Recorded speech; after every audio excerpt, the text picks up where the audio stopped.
Saudaraku yang dikasihi Tuhan, saat ini kita masih tetap menghadapi beratnya beban pandemi COVID-19 ini, dan kita masih hidup dalam ketidakpastian kapan semua ini berakhir.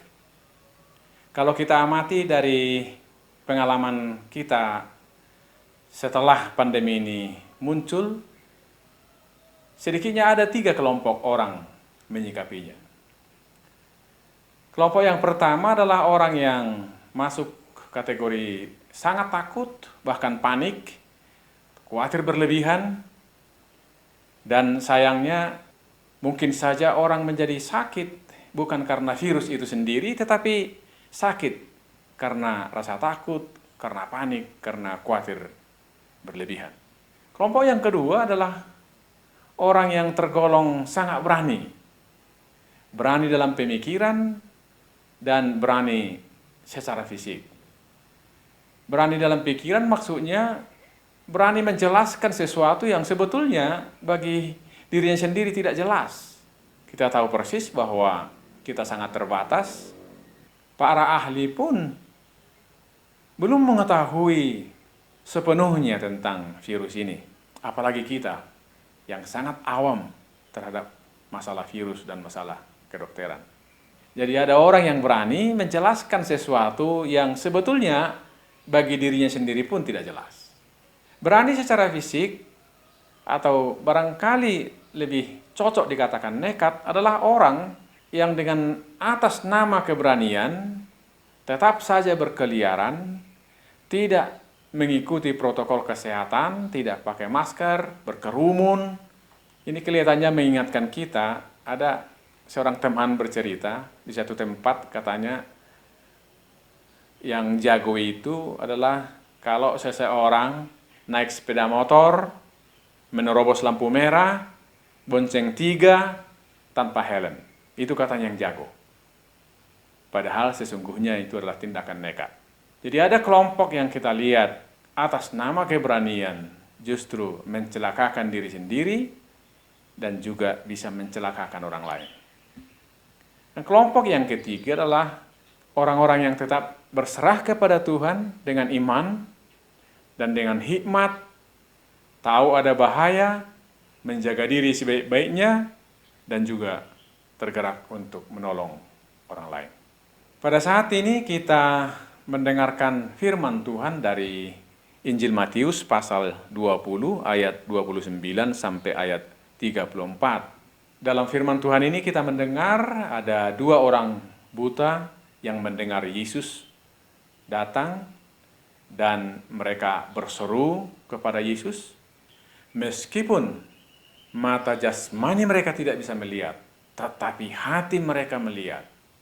Mata iman mereka bisa mengenal Tuhan yang berkuasa untuk menyembuhkan. Ketika mereka berseru, ada tantangan yang mereka hadapi, sebab orang banyak menegur mereka untuk tidak berseru. Yang kita tahu dari firman Tuhan ini, meskipun mereka menghadapi hambatan, mereka terus-menerus berseru, bahkan mereka semakin keras berseru, Tuhan, kasihanilah. Mendengar seruan kedua orang buta ini, Yesus berhenti, artinya Yesus mendengarkan seruan mereka.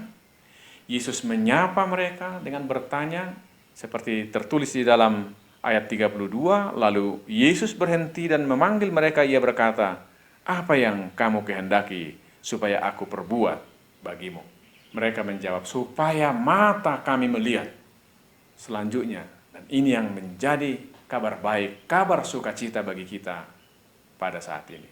Dikatakan, maka tergeraklah hati Yesus oleh belas kasihan.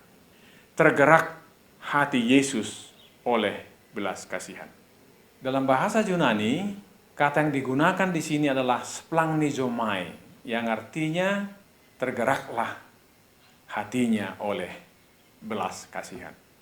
Kata ini hanya digunakan berkaitan dengan Yesus. Tidak pernah digunakan tergerak hati manusia kepada orang lain dengan kata splagchnizomai. Sekali lagi, kata splagchnizomai, kata yang digunakan di sini adalah tergerak hati Yesus oleh belas kasihan Tuhan, kata yang hanya digunakan untuk Yesus, yaitu tindakan kasih yang segera dilakukan, yang tidak bisa dihambat oleh apa dan siapapun.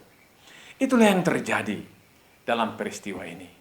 Ketika orang buta ini berseru dari imannya, Tuhan kasihanilah, hati Yesus tergerak oleh belas kasihan.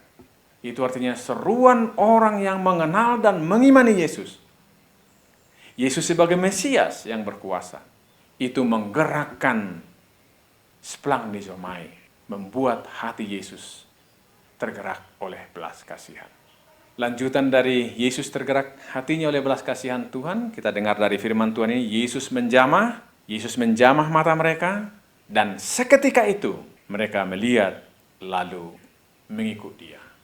Artinya setiap perbuatan Yesus yang disambut dengan iman selalu membawa perubahan dan disertai dengan gerak hidup. Orang buta ini menerima belas kasihan Tuhan. Dalam situasi kita yang tadi kita sebut, dalam keadaan yang masih berada dalam ketidakpastian ini, pertanyaannya bagaimana kita berseru kepada Yesus dalam situasi yang masih sedang menimpa kehidupan kita dan kehidupan dunia ini sekarang. Beratnya dampak pandemi COVID-19 ini. Bagaimana kita berseru kepada Yesus? Bukankah masih baru saja kita peringati hari kenaikan Tuhan Yesus? Kepada siapa kita berseru? Saudaraku yang dikasihi Tuhan, kenaikan Tuhan Yesus itu bukan perpisahan. Tetapi kenaikan Tuhan Yesus itu mengingatkan kita bahwa Yesus menaungi semua-semuanya, bahkan yang tidak terjangkau oleh manusia. Kenaikan Tuhan Yesus mengingatkan kita bahwa Dia menjangkau kita semua, bahkan yang tidak bisa kita jangkau. Tidak ada sejengkal tanah pun yang tidak terjangkau oleh Tuhan. Karena itu, saudaraku yang dikasihi Tuhan, dengan iman yang teguh akan kuasa Tuhan yang masih tetap berlangsung, marilah kita terus-menerus berseru, Tuhan kasihanilah kami. Tuhan kasihanilah kami. Mungkin akan ada tantangan, mungkin akan ada yang menghambat kita. Tetapi jangan berhenti. Mari tetap berseru kepada Tuhan yang penuh dengan belas kasihan Tuhan. Tuhan kasihanilah. Hingga Kristus yang splanchnizomai, yang tergerak hatinya oleh belas kasihan, yang terjadi dahulu kala, tergerak juga hatinya oleh belas kasihan kepada kita yang dalam kesusahan ini. Hingga kita menyaksikan kelepasan dari Tuhan.